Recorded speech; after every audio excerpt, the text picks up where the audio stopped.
the beautiful part I like is the balance. And on that, I feel like in life, everybody you gotta find your balance, or else you'll really go crazy.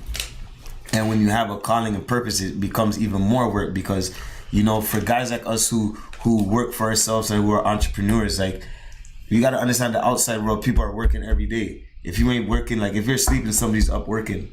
But you have life, like what you said in the beginning, where you have life to deal with. What would you say is kind of some of the most important things in order to find a balance to become your better self, to do what your calling is without getting lost? You know what, you gotta be nice to yourself. You definitely have to be nice to yourself, and you have to understand that we're all humans and no one's perfect. The reason why I like the balance is obviously because hybrids and the two wolves, like our logos, like of the two wolves tied, but it's tied more so because it represented me and my brother being like inseparable. But when we like transition and we develop the brand to being, the good and the bad in life, you got to realize like when you're living, like there is no good without the bad. Like that is a balance you must understand.